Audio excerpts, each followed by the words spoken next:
Nobody could understand why the billionaire's father, a quiet, elderly man with autism, would spend hours crying alone in the garden, holding nothing but an old plush rabbit. The mansion was full of people, but somehow he remained invisible. Doctors were called. Specialists came. Medications prescribed, but nothing worked. No one knew how to reach him, until one afternoon, someone did something no one else thought to do, and that changed everything. This is a story about pain, silence, and the unexpected power of human connection. And it all begins with a simple act of empathy, one that leads to a truth nobody saw coming. Tell us in the comments where in the world you're watching from, and get ready. Because this is yet another beautiful story from Golden Stories, where you truly feel the emotion behind the tales that make us reflect on life. The Blackwood estate was a hive of activity as staff hurried to prepare for the evening's gala. But the carefully orchestrated chaos of caterers, decorators, and security teams did nothing to drown out the incongruous scene in the garden. Near the center of the sprawling lawn, seated on a low stone bench, was Henry Blackwood, Richard's father, an aging man whose brilliant mind and rigid habits had long marked him as eccentric, but whose diagnosis of autism in his later years had forced the household to accept quirks they had once dismissed as stubbornness. Today, however, his behavior was not a mere quirk. He sat hunched forward, clutching a small white plush rabbit with such force that his knuckles blanched, his thin shoulders shaking with silent sobs that turned into muffled wails. Two junior staff members hovered several feet away, whispering in anxious tones about how to handle him. "He's been at it for an hour," one muttered. "He won't even drink water." "Doctor's orders were clear," the other replied nervously. "No sedatives unless absolutely necessary." They glanced at the French doors leading back into the house, as if expecting someone with more authority to intervene, but no one came. Each minute that passed without resolution tightened the knot of unease in the servants' chests. But the gala was less than 4 hours away, and orders had been explicit. Focus on the event first. Inside the mansion, the atmosphere was no less tense. Veronica Blackwood, third wife of Richard, stepmother to no one but determined to appear as the perfect hostess, reclined on a chaise in her upstairs suite. Cucumber slices balanced over her eyes and a chilled flute of champagne in hand. She had sent a message downstairs claiming a migraine and requesting absolute quiet while she prepared for her press appearance at the gala. When Mrs. Peterson, the head housekeeper, had suggested Veronica might at least come see Henry, she had laughed softly and said, "Darling, he's always like that. It will pass. You know how he is." The dismissiveness in her voice had been so casual it froze Mrs. Peterson mid-step. Downstairs, meanwhile, a hired physician had already been and gone, leaving behind a list of calming techniques the staff had tried in vain. Soft classical music, warm tea, the familiar scent of lavender oil. None of it had worked. Henry flinched at touch, turned his head away from every attempt at eye contact, and rocked slightly as if retreating into himself. "This is going to be a disaster if the guests see him like that," muttered Jenkins, the old groundskeeper, as he wiped sweat from his brow. "They'll think we're running an asylum, not a gala." Yet none of them moved to call Richard directly. The billionaire was still abroad, reportedly in Tokyo, and not due back until morning. Out on the lawn, Henry's distress deepened. The usually precise man, who polished his glasses 3 times a day and lined up his cutlery before meals, now had a wild, disheveled look about him. His silver hair stuck out from his head, his cardigan misbuttoned. But most striking was the sound, not loud but constant, that escaped his throat, a low keening punctuated by sharp, hiccuping sobs. A junior valet approached with a tray holding chamomile tea and Henry's midday medication. "Mr. Blackwood, sir," he said softly, crouching to the man's level. "It's your tea, warm, just like you like it." Henry didn't even glance at the tray. Instead, he tightened his grip on the stuffed rabbit, A childhood relic Richard had once mocked, but which Henry now carried everywhere. The valet tried again, voice trembling. "Would you like to go inside? We can sit in the library." This time Henry reacted, a sharp jerk of the head, eyes darting to the French doors, as if the idea terrified him. The valet retreated, muttering, "I'm not doing that again," to another staffer. "It's like he's afraid of the house." "Maybe he is," the other whispered back, but fear of what neither could say. They only knew that every attempt to coax or command him had failed, and time was slipping away. Mrs. Peterson emerged from the doors, her usually immaculate uniform slightly rumpled, and surveyed the scene with a pinched expression. "He's been like this all morning?" she demanded. "Since breakfast," Jenkins confirmed. He threw the tray off the table, said nothing but started, "That," he gestured helplessly to the rocking figure. "And Veronica?" Mrs. Peterson asked. "Resting," Jenkins said dryly. Mrs. Peterson pressed her lips into a thin line. She had served the Blackwoods for 15 years, through 2 previous wives, countless parties, and more scandals than she could discreetly recount. But she had never seen Henry like this. "Get the doctor back," she ordered. "We already did." "He says it's behavioral, not medical," one of the maids replied. "Wants him to have familiar contact, but there's no one he responds to." "Richard," Mrs. Peterson muttered. "Where is Mr. Blackwood when we need him?" She hesitated, then crouched slightly toward Henry. "Mr. Henry," she said gently. "It's Grace. Will you come with me?" For a moment Henry's rocking slowed.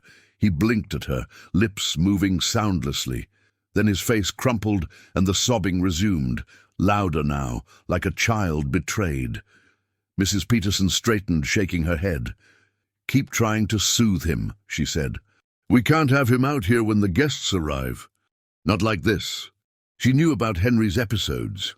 She had read the physician's notes and learned which triggers to avoid, but she also knew, as she sipped her champagne, that Henry's breakdown today could work to her advantage. The gala was not just a party, but a public relations coup for Richard's company. Any hint of family instability would reflect badly on him, making her role as serene caretaker all the more vital, at least in the public eye. She rehearsed her lines for the photographers who would inevitably ask about Henry's absence. "He's resting comfortably, thank you for your concern." Her only worry was that someone might actually call Richard before the event began. "They won't dare," she murmured to herself, adjusting the cucumber slices. "Not without my say-so." Downstairs, Mrs. Peterson tried once again to call the Tokyo number, but got only voicemail. In the garden, Henry rocked harder, tears falling onto the rabbit's worn fur. "We're running out of time," Jenkins hissed. "If the band starts setting up, the guests will hear him." Mrs. Peterson's jaw tightened. "Then we keep him calm until Mr. Blackwood gets here, or until I can get through to him. No one goes to Veronica." "Understood?" The staff nodded reluctantly. The afternoon dragged on, the sun moving steadily across the sky as preparations continued around the spectacle no one wanted to acknowledge. The florists arranged bouquets by the fountain, the catering team rehearsed tray-passing routes, and every now and then a maid would glance nervously at the old man on the bench. Henry remained fixed in his spot, clutching his rabbit as if it were a lifeline, his body rocking with a rhythm as old as his memories. Staff whispered in corners about whether to call emergency services again, but fear of Veronica's wrath and of losing their jobs kept them frozen. Mrs. Peterson stood at the edge of the lawn, arms folded, watching Henry with a mixture of pity and frustration. She had seen him quiet before, distant before, but never like this. Whatever was happening inside him was more than an episode. Yet she could not reach him, and the one person who might, Richard, was half a world away. "We'll just have to hold on," she muttered, glancing at the mansion's upper windows, where Veronica's curtains remained closed. In the garden below, Henry's sobbing subsided for a few seconds, only to rise again in another wave. He hugged the rabbit tighter, rocking, oblivious to the frantic preparations for the gala swirling around him. Elena had been working at the Blackwood estate for just under a week, yet she had already learned the silent rules of the house. She was to move quickly, speak softly, and most importantly, never involve herself in family matters. The directive had been given firmly by Mrs. Peterson during orientation. "You're not here to fix anything, just to keep things running smoothly." Elena hadn't questioned it aloud, but the phrase stuck with her, especially as she noticed the cracks in the household's immaculate facade. The indifference toward the old man's suffering was one such crack, impossible to ignore. Each morning she watched him from a distance, while raking leaves or arranging cushions in the conservatory, his body hunched in that same corner of the garden, his sobbing rhythmic like a metronome of grief. No one seemed to consider it their responsibility. Elena didn't know much about him, only whispers from other staff that he was autistic, a widower, and once a brilliant man, now reduced to silence and plush toys. Yet something in the way he clung to that rabbit, the way his body shook, ignited something in her. She recognized the isolation, the abandonment dressed up as protocol. She had lived long enough to know what it felt like to be part of the scenery, present, breathing, but unseen. She continued her chores with obedience, folding napkins with mathematical precision, wiping down furniture that already gleamed, but her eyes always found their way back to the man in the garden. No one would look directly at him. It was like watching everyone avoid a ghost. Midway through polishing the brass door handles to the ballroom, she saw one of the maids offer him water. The old man turned away. Minutes later, someone else tried to sit beside him and was met with a trembling, almost imperceptible moan that made them retreat as if they had touched fire. The staff murmured about calling the doctor again, about Veronica's fury, about how the guests couldn't see him like that. But no one asked what he needed. It was then that Elena knew she couldn't obey the silent rule anymore. She didn't need permission to offer compassion. She wiped her hands on her apron and stepped off the back patio. Her shoes sank slightly into the damp grass as she crossed the lawn, eyes fixed on the frail figure hunched beside the garden table. She ignored the stares, the subtle gasps of her colleagues watching from the windows.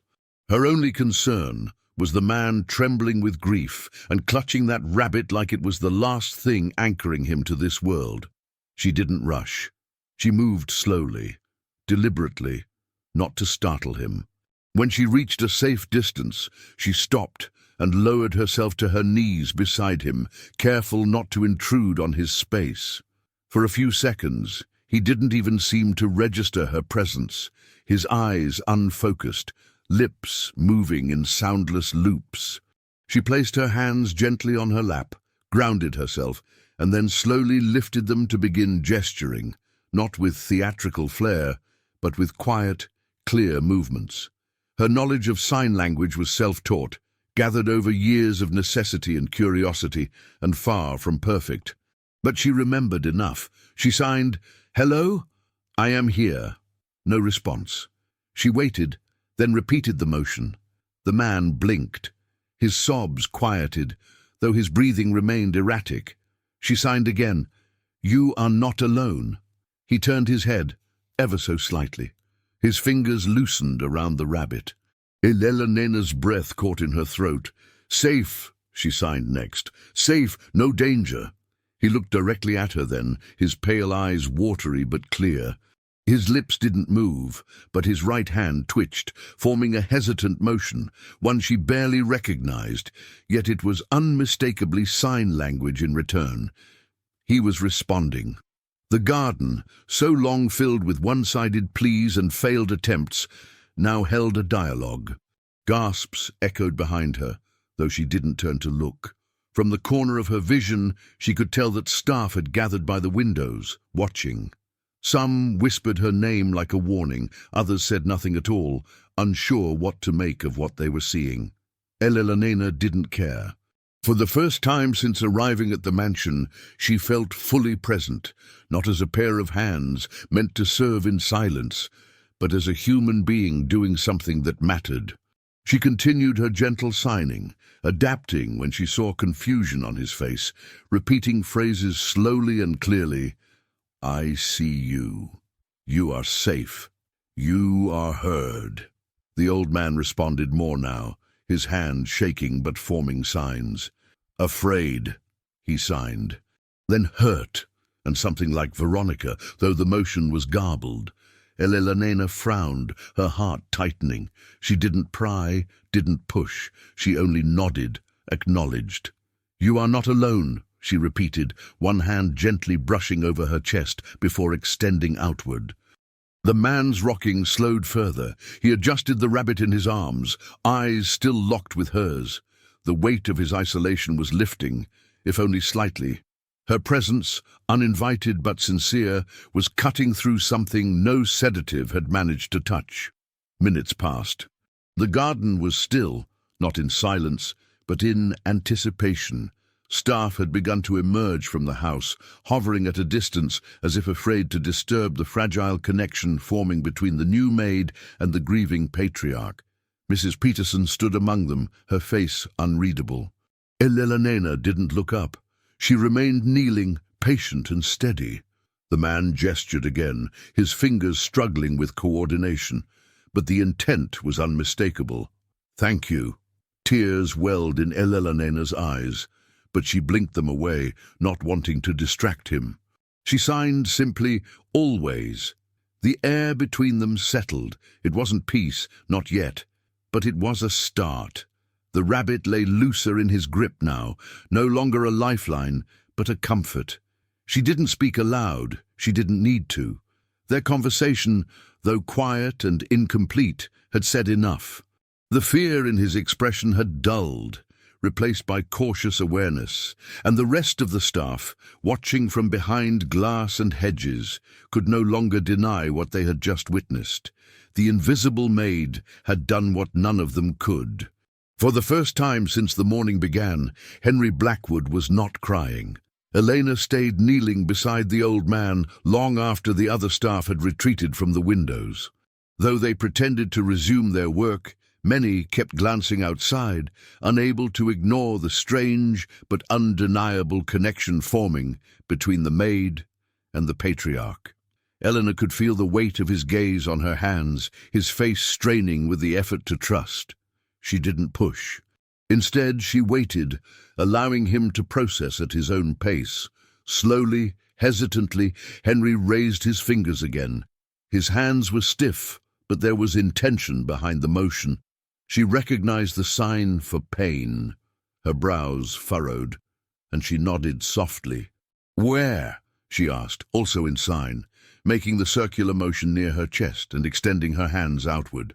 His reply was slower, fragmented, gestures she had to piece together, like a sentence spoken in a half-forgotten dialect. "Inside. Locked. Bad woman." Elena's breath hitched. She signed, "Who?" and waited, heart racing. His reply was direct this time. "Veronica." The name came out with a trembling motion, but clear enough to be understood. Henry looked away immediately after signing it, as if afraid the word itself might bring punishment. Elena did not press him, but she placed her hand over his, grounding him gently. After a long pause, he continued, his signs growing more confident now that he'd taken the leap. "She locks the door. Leaves no food." His hands moved with difficulty, but Elena caught the meaning. "She says to stay quiet." Elena's stomach turned. This was not about misunderstanding or stress. This was abuse, clear and deliberate. She asked again, gently, "Does Richard know?" Henry shook his head violently, eyes widening. "No, no, not him." He repeated the motion with growing desperation, clearly afraid his son might be blamed or drawn into the confrontation. Elena held his gaze, making sure her expression remained calm. "I believe you," she signed, slowly and firmly. Henry exhaled shakily. There was so much more he wanted to say. Elena could see it in his eyes, but he was already exhausted from the effort of sharing this much. She didn't need more proof. What he had given her was enough.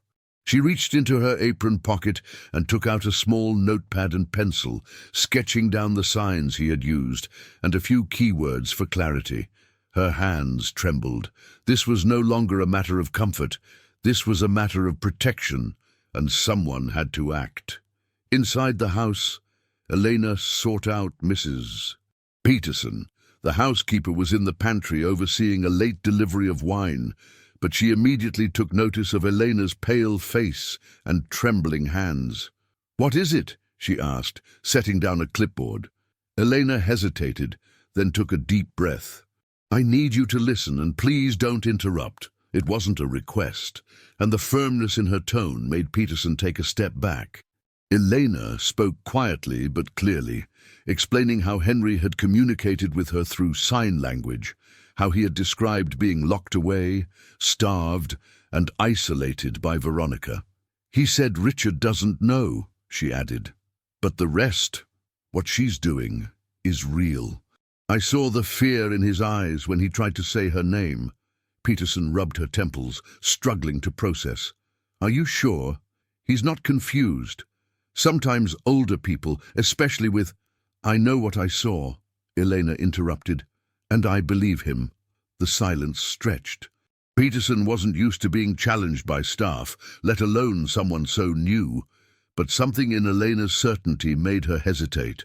"If this is true," she began, then trailed off.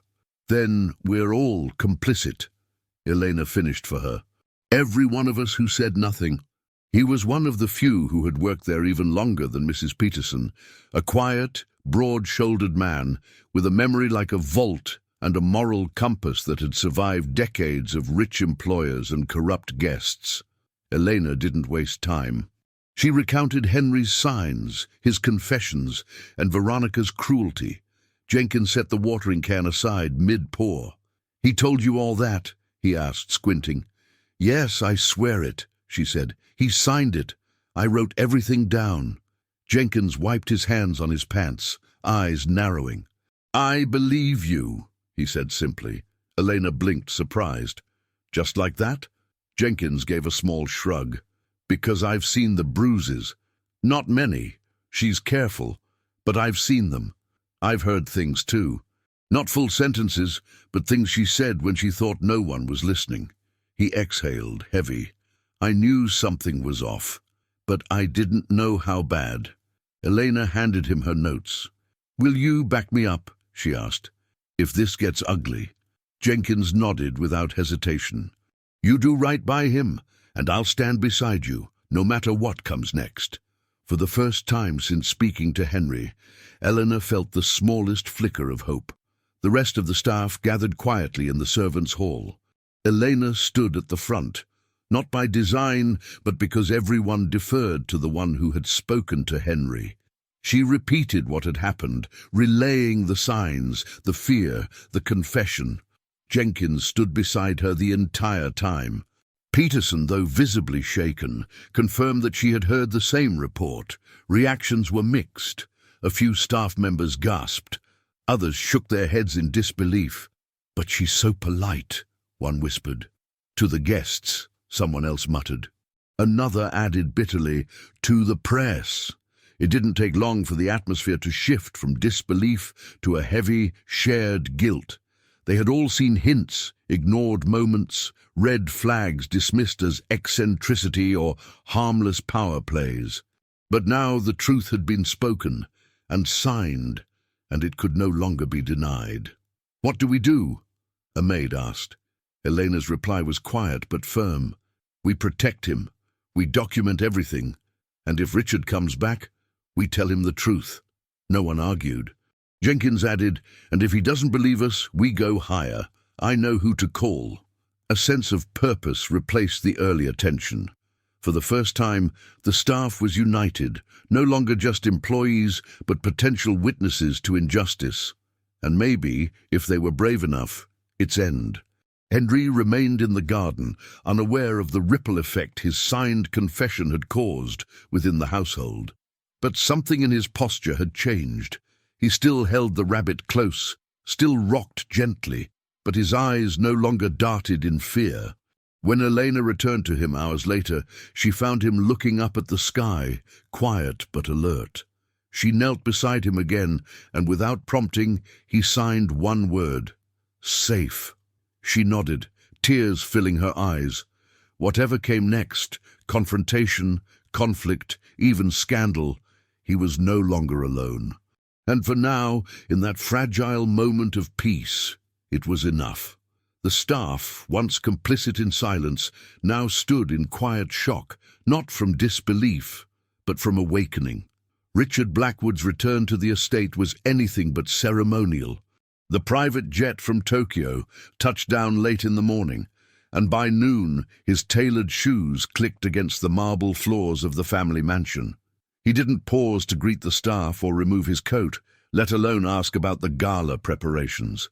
He had been alerted by a brief and panicked call from Mrs. Peterson. "Sir, there's something wrong with your father. You need to come back now." That was all it took. He hadn't expected clarity, but he also hadn't expected the fog of tension that clung to the halls as he entered.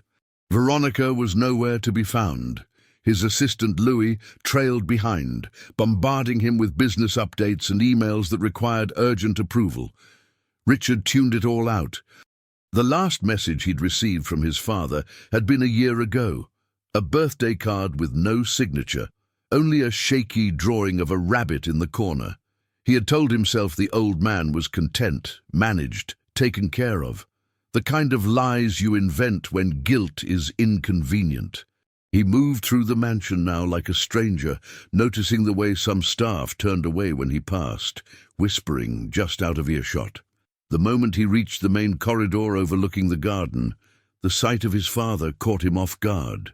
The old man was on the lawn, seated near a garden table, wrapped in a heavy blanket despite the warmth of the day. Beside him sat a young black woman in a maid's uniform holding a notepad. The scene was surreal. Richard approached slowly, his confusion evident. Elena stood as he neared, but didn't fumble or apologize for the improvised meeting space. "Mr. Blackwood," she said quietly, "we need to talk." Richard eyed her warily, then looked at his father, who didn't react to his presence at all. That unsettled him more than anything. He crouched beside the old man, placed a hand gently on his shoulder. "Dad, it's me, Richard." The man didn't flinch, but pulled the stuffed rabbit closer to his chest. Richard stood again, turning to Elena with a frown. "What's going on?" he demanded. She didn't shrink from the intensity. "He's been trying to communicate," she said plainly. "No one noticed because no one tried. He's been using sign language." Richard blinked. "He doesn't know sign language." Eleanor tilted her head. "He does. Maybe not formally, but enough to say what's been happening to him. And what's been done to him." Richard flipped through the pages with increasing agitation. "You're saying he told you this? That Veronica—" Eleanor interrupted him gently. "He said he was locked in, starved, ignored. She used his condition to isolate him." Richard leaned on the edge of the desk, running both hands through his hair. "Jesus Christ," he muttered. "She said he was just sensitive, didn't like noise, that he preferred solitude." Elena stared at him. "And that sounded right to you?" He flinched, then straightened. "I was working. I wasn't here. I trusted her." His voice cracked with a mixture of shame and defensiveness. "And you're telling me all this came from him? How do I know you didn't manipulate him?" Elena's eyes narrowed. "Because I didn't need to. Your father spoke for himself. He signed and I listened. That's more than anyone else here has done." She stepped forward, her voice steady but edged with urgency.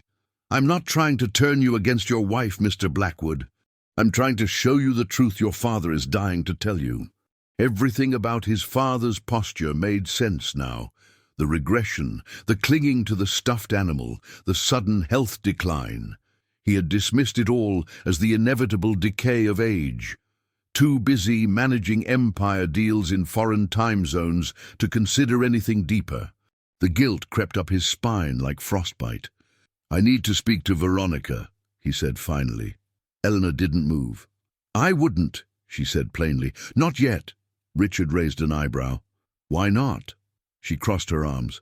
"Because she'll lie. Because she's been lying. And because your father isn't ready to see her. Not unless you make it clear he's finally being heard." There was a pause. Richard nodded slowly, eyes cast downward. "I don't know how to talk to him," he admitted. Elena softened. "Start by not talking. Just listen." She stepped aside and gestured toward the window where Henry still sat, now with Jenkins beside him. "He doesn't need apologies. He needs to know he's not invisible anymore." Richard stood, hesitating. "I thought I was doing right by him. I gave him the best care." Elena met his eyes. "Sometimes the best care is just showing up. You haven't." He sat beside him on the grass, removed his coat, and placed it between them like a peace offering. "I don't know what to say," he murmured. Henry didn't look at him, but his fingers twitched. Richard followed the motion. It wasn't much, just the sign for listen. Richard took a deep breath. "Okay," he said, "I'm listening." For the first time in years, he meant it. The silence between them was heavy, but not hollow. There was pain in it, but also possibility. Eleanor watched from the distance, not interfering. She had done what she came to do. Richard sat there for almost half an hour, not saying another word, just allowing his father's presence to fill the space he had once neglected. The questions could come later. The confrontation with Veronica could wait. For now, there was something far more urgent at stake, restoring the bond he didn't know had frayed so badly. When Henry finally turned to look at him, the old man didn't smile. But he didn't flinch either. And for Richard, that was enough. He finally saw his father. Elena stood at the edge of the garden, arms crossed, watching them with quiet resolve. When Richard walked back toward her, his eyes were tired but clearer than before. "You said he spoke to you," he said, his voice low. Elena nodded. "He did, because no one else ever tried to learn his language." There was no triumph in her tone, only truth. Richard looked down, shame flickering across his face. "And you did." Eleanor didn't respond right away. She let the silence sit, not as punishment, but as a reminder of what had been missed for far too long. "I didn't need to fix him," she said finally. "Just listen." Richard nodded, the weight of her words settling into him like a burden and a lesson at once. Without saying more, he turned back toward the mansion, already bracing for the confrontation that would come. But for the first time, he walked with purpose that wasn't rooted in business or reputation. It was something deeper, more human. Behind him, Elena returned to her tasks, knowing her role was not over. She had opened a door. Whether Richard chose to walk through it or not would be up to him. But for now, one truth had been made clear. His father had spoken, and someone had finally listened. Elena had never been the kind to push, but something about the way Henry kept pointing to the drawer in Veronica's study made her pause. At first, she thought it was a random gesture, perhaps confusion or habit, until he repeated it the next day with more urgency. He tapped his wrist twice, then mimed unlocking something, his eyes pleading. It didn't take long for her to understand. He was trying to show her where something was hidden, and it wasn't just sentimental clutter. When she asked him in sign if it was dangerous, he signed yes without hesitation. It took 3 tries to gain access to the drawer. The key was taped under a vanity table, and inside she found a phone. It was sleek, newer than the one Veronica usually carried, and locked with a 6-digit passcode. Elena brought it to Henry in secret, and he tapped her arm twice, then raised 6 fingers. One by one, he tapped out the numbers on her hand. At first, she didn't believe it would work, but it did. The screen lit up and unlocked. What they found inside would change everything, in a way neither she nor Henry had imagined. The gallery held dozens of videos, each less than a minute long, but enough to feel endless. Elena opened the first one, her hand trembling as she did. The footage showed Henry curled on the floor of a guest room, rocking himself. Veronica's voice filled the frame, taunting and cruel. "Is the bunny not enough today?" she sneered. "You're pathetic. Can't even speak like a man." Henry flinched as she kicked the stuffed animal aside. Elena covered her mouth with one hand, sickened. Another video showed her locking the door, the camera angled just enough to catch her muttering, "Enjoy your quiet time, freak." The dates on the videos spanned months. It wasn't a one-time mistake, it was a pattern. Elena couldn't decide what was worse, the abuse itself or the ease with which Veronica had documented it.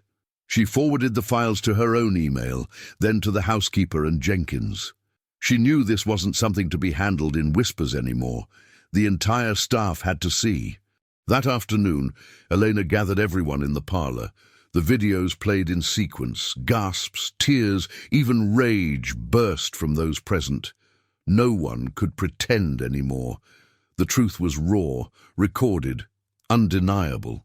When Richard was finally called into the room, his pace was reluctant. He had been trying to reconcile the broken image of his marriage with the one Elena and his father had shown him. But seeing his staff waiting in solemn silence, his father absent from the space entirely, made him feel the shift in energy immediately. Elena said nothing.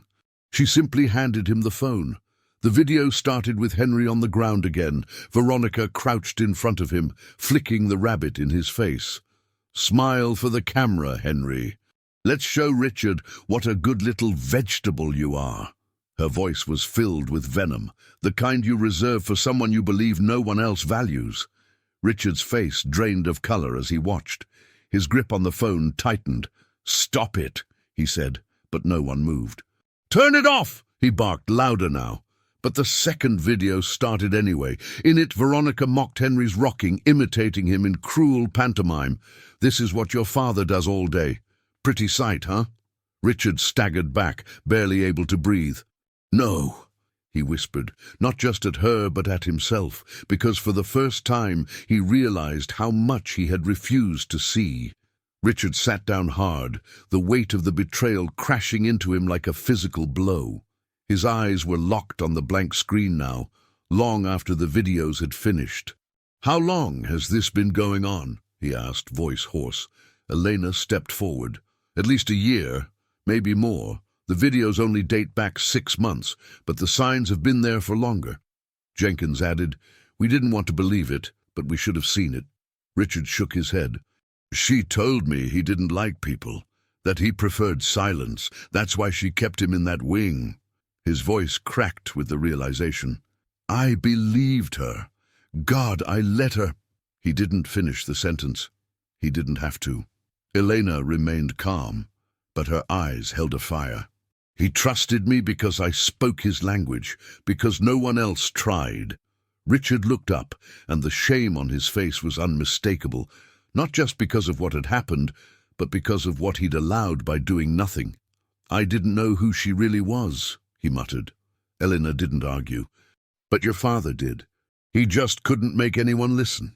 Richard sat slumped forward, the phone still in his lap, while the rest of the staff looked at him not with judgment, but a kind of collective mourning.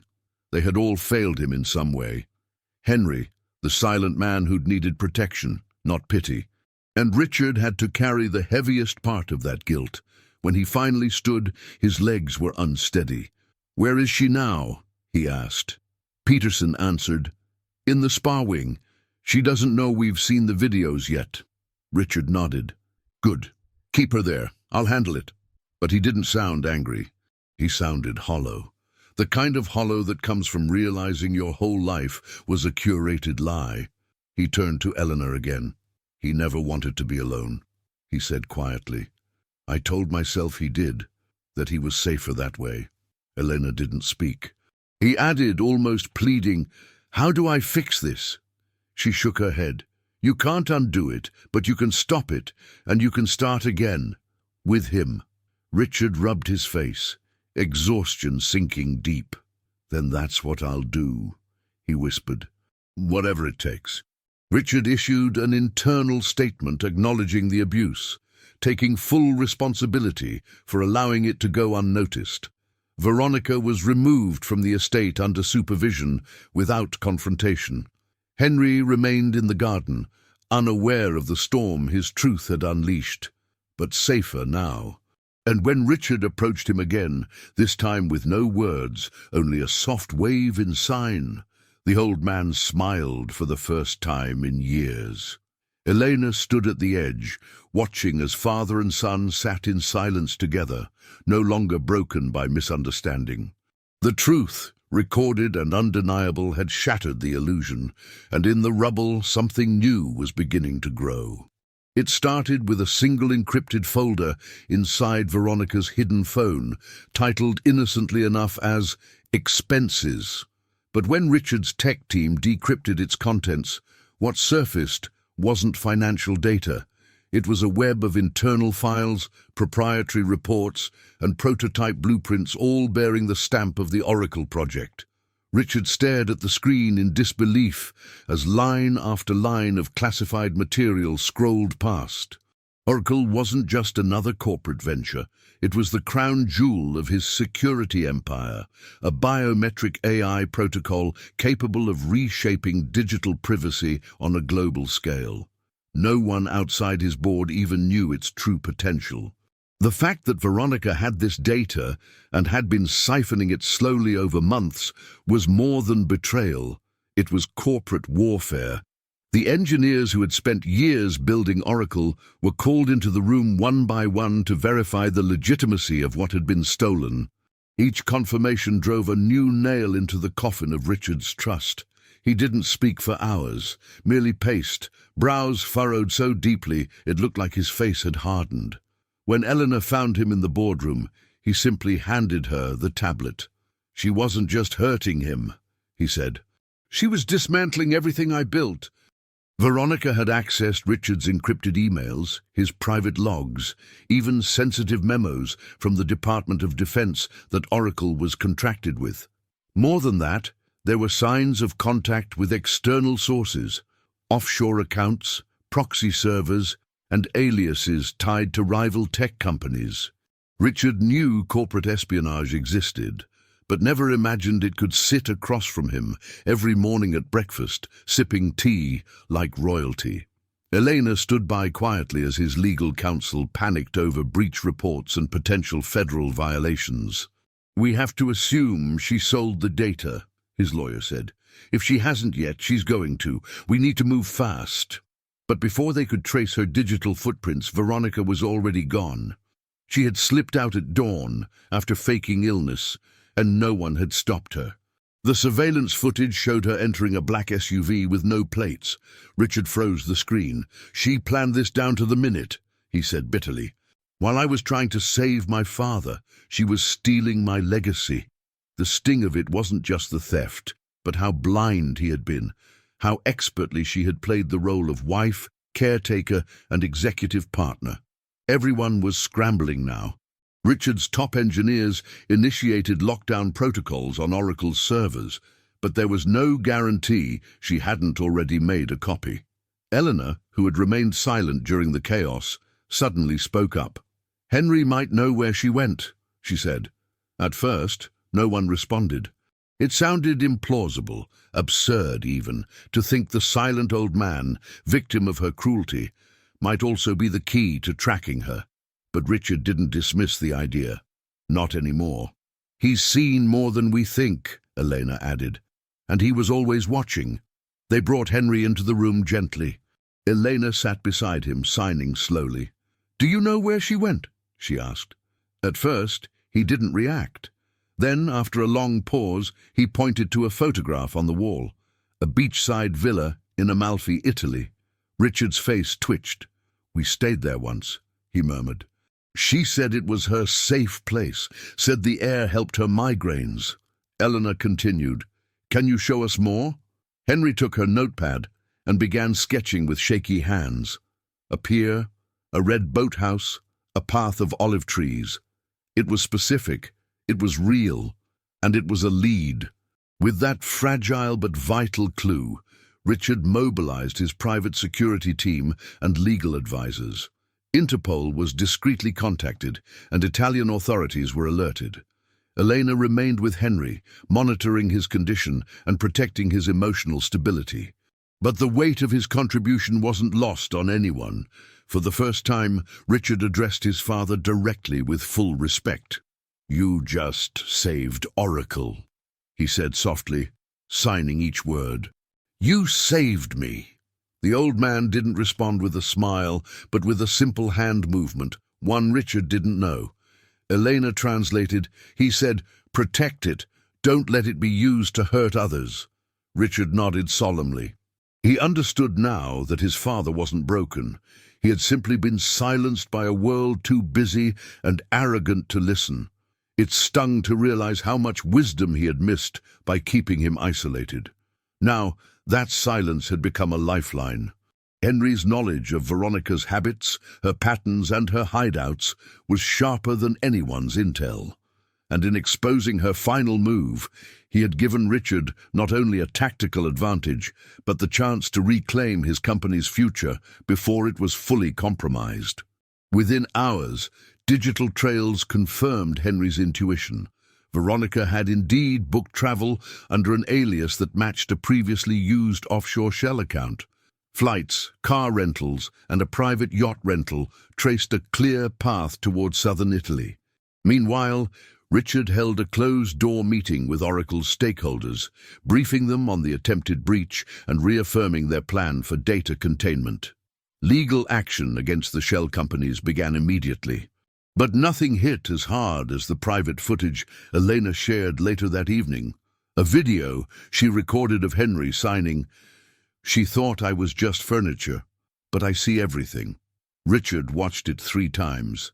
The man he thought was fading into mental decline had, in fact, been the most observant soul in the house. He had taken the abuse, yes, but also taken note. And in the end, he had taken action. The realization crushed Richard and lifted him at the same time. He no longer saw his father as a burden. He saw him as a guardian of family, of truth, and now of Oracle. The weight of this transformation pressed deep into Richard's bones. Veronica was gone. The damage was real, but the path forward was now lit by the very person she tried to erase. Henry, quiet and calm, had pointed them toward her hiding place. Without a word, he had become the compass.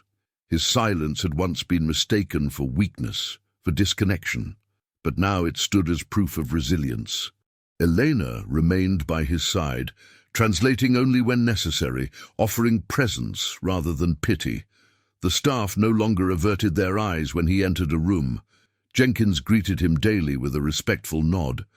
The mansion felt different now, not healed, but healing. Richard knew the fight wasn't over. Veronica had vanished into a network of shadows, and the Oracle project had been exposed. But what mattered most now wasn't the data. It was the realization that his father had been the one to save it, not through wealth or violence or strategy, but through quiet defiance. And in that silence, Henry had said everything that needed to be heard. It began with a single sign. Henry, seated calmly in the conservatory beside Elena, had been unusually still all morning. The atmosphere in the mansion was tense. Richard's legal and security teams were working non-stop to contain the fallout of Veronica's escape, and FBI agents had started appearing in the periphery. Yet amid the chaos, Elena noticed the way Henry's fingers twitched with purpose, drawing shapes in the air that didn't seem random. She sat down beside him and asked softly, "You remember something, don't you?" He nodded once, then slowly signed. Another phone, hidden, not hers. Elena blinked. "Another phone?" Henry nodded again, then gestured a movement, swiping behind a mirror, tapping upward, and pointed toward the east guest wing. Elena didn't wait. She led 2 agents and Richard directly to the guest suite that Veronica had once used as her private quarters. Behind a portrait frame secured to the wall, taped discreetly to the back, they found it. A thin, black burner phone. Richard handed it off to Agent Moreau without a word. Within minutes, the device was linked to offshore IP logs and a string of encrypted calls leading to Monaco, Singapore, and Argentina. Veronica had been communicating with multiple entities. What followed was a coordinated digital autopsy of the burner phone, initiated by the FBI's cyber division in tandem with Richard's top analysts. Elena remained at Henry's side, gently prompting him through signs whenever details were unclear. To everyone's surprise, Henry continued providing vital fragments of information, not always through complete sentences, but through associations. He remembered gestures Veronica used when she left the room with the phone. He mimicked how she looked over her shoulder before making a call, how she covered the windows. Elena pieced it together. She was paranoid, Elena told the agents, which means the phone isn't the only thing she left behind. True to that suspicion, a second stash was soon discovered beneath a loose floorboard. SD cards, SIM chips, even a small journal with half-erased code names. It was clear now that Veronica had operated like a trained operative, not just a gold-digging manipulator. What made it even more chilling was how close she'd been to Henry the whole time. Elena looked over at him and realized the truth. His silence had not been ignorance. It had been survival. He had watched, catalogued, endured, and remembered. Now he was helping dismantle the machine built in front of them. With the intel decrypted from the phone and journal, the agents triangulated Veronica's most likely exit route. The logs pointed toward a private dock used by diplomatic contacts, a route protected from surveillance. Richard's jaw clenched. "She's trying to disappear," he said, but Agent Moreau shook her head. "She's not gone. Not yet." With this breakthrough, the FBI moved their operations directly into the Blackwood estate. Conference rooms turned into coordination hubs. Maps, boards, and surveillance displays occupied the once elegant lounge spaces. For the first time in its century-long history, the Blackwood mansion had become a command post. Staff members moved with caution. Whispers replaced idle gossip. The weight of what Veronica had done, not only to Henry, but to the entire company, pressed heavily on everyone. And yet, through it all, Henry remained the quiet epicenter. His presence, once ignored or pitied, had become essential. Elena began training some staff in basic sign language to improve communication with him. "He's the only one who saw everything," she told them. "And he's still helping." They listened now. No one dared disregard him again. And Henry, he never once asked for thanks. Richard was a changed man by this point. He no longer approached his father with distant formality. Each morning, he personally brought Henry tea and sat with him, asking, in sign, how he was feeling. Their relationship had shifted from shame to reverence. Richard was also beginning to see Elena not merely as staff, but as a force that had saved his father, his company, and perhaps his very identity. "None of this would be happening if you hadn't paid attention," he admitted to her one evening. Elena didn't take the compliment easily. "He was always speaking," she replied. "People just refused to learn his language." Richard nodded, chastened. "And now his language might save us all." The FBI confirmed that Veronica had indeed intended to leak Oracle's prototype to a conglomerate of international buyers, the same group known for reverse engineering Western security technology and selling it to hostile governments. "She wasn't acting alone," Agent Moreau warned, "and if she's left something behind, it might be a trap." But Richard was no longer naive. He looked to Henry again. "Anything else she might have hidden?"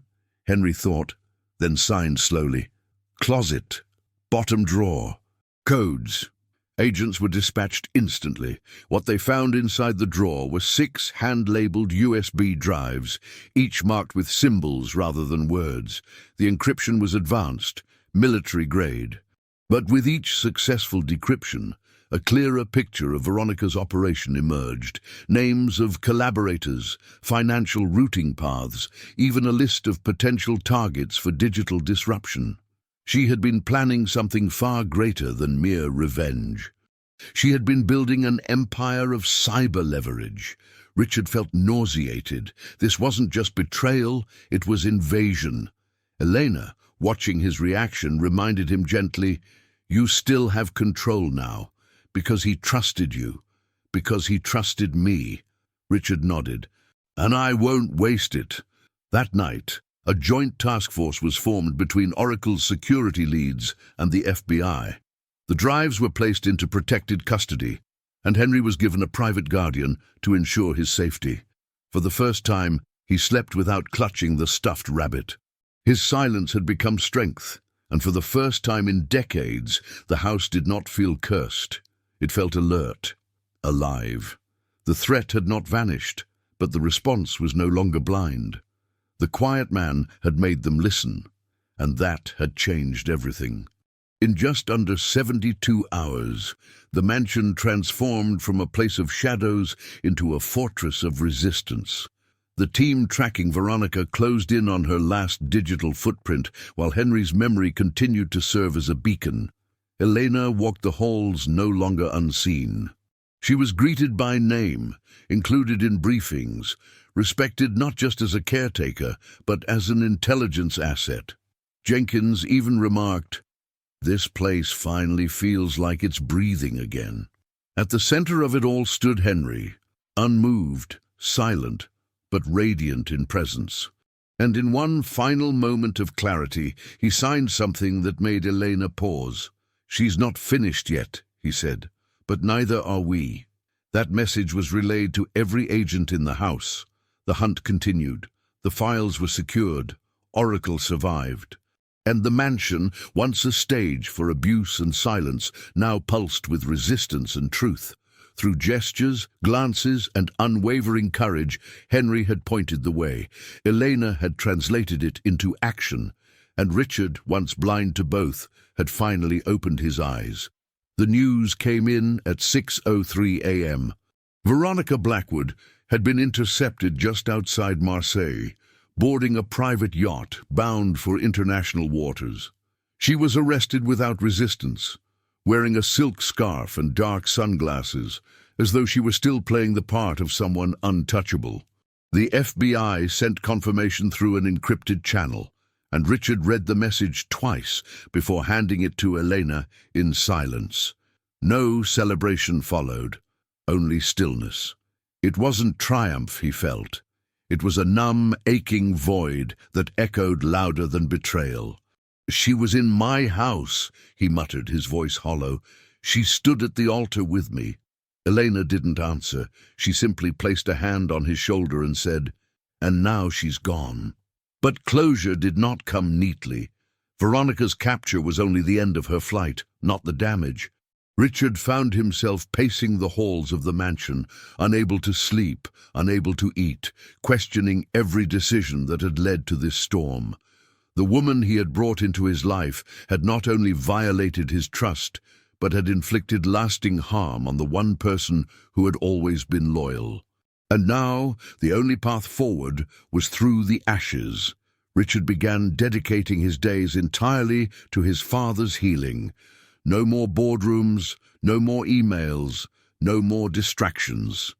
Each morning he joined Henry in the sunroom, sometimes in silence, sometimes through Elena's translations, and slowly, hesitantly, through his own learning. Sign by sign, word by word, Richard began to bridge a chasm he had never dared to cross. Henry, once wary and slow to respond, began to engage. There were moments of hesitation, awkwardness, even frustration, but they persisted. "What's the sign for trust?" Richard asked one morning. Henry showed him, then repeated it until his son could mirror it perfectly. Elena watched this transformation with quiet admiration. She knew the language of grief, and she also knew the language of renewal. "It's not just about learning to speak," she said to Richard. "It's about showing him he's worth hearing." And Richard understood that now.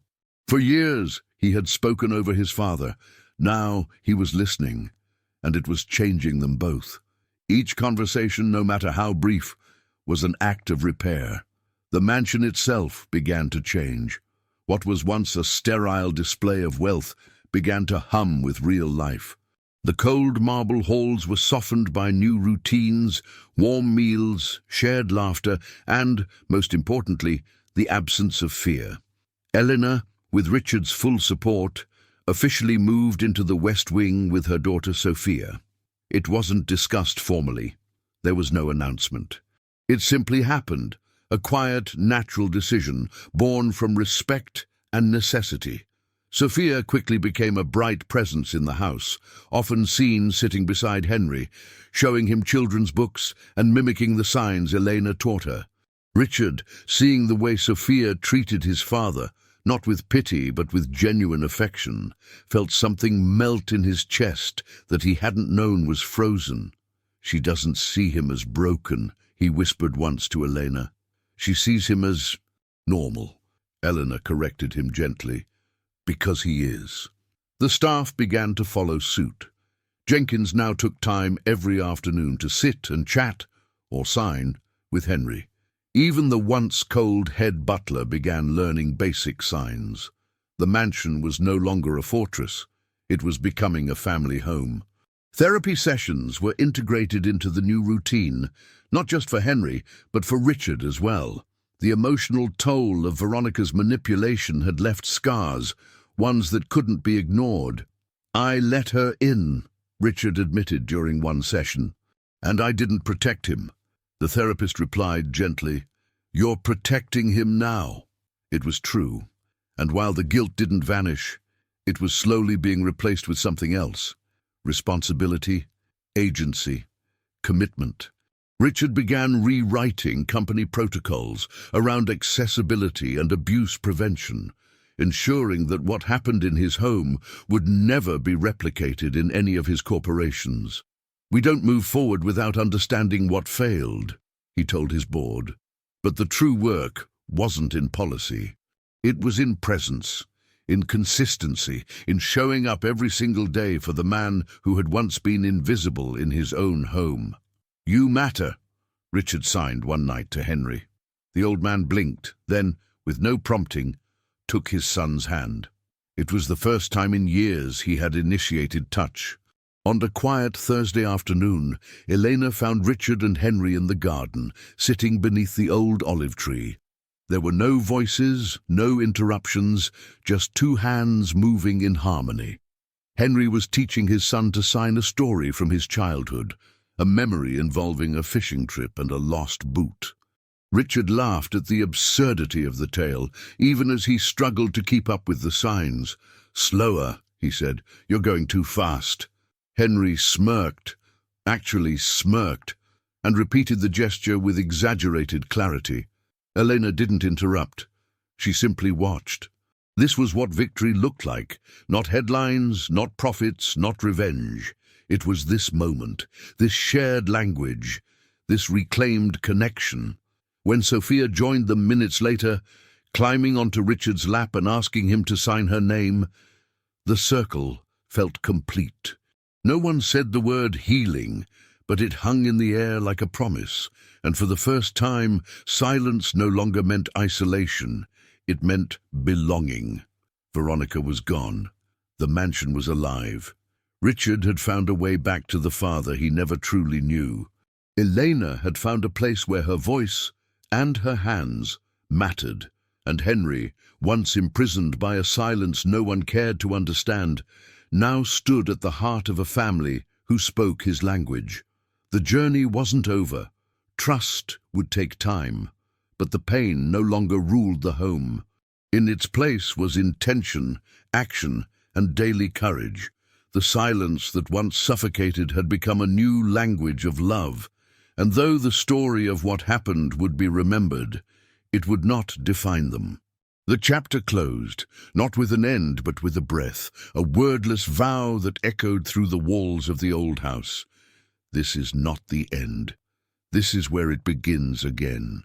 If this story moved you like it did us, don't forget to hit that like button, subscribe to Mr. Edward's Tales, and join our growing community of story lovers. Tell us in the comments what part touched your heart the most, and most importantly, share this video with someone who would love a powerful tale like this. Until the next story, stay curious, stay kind.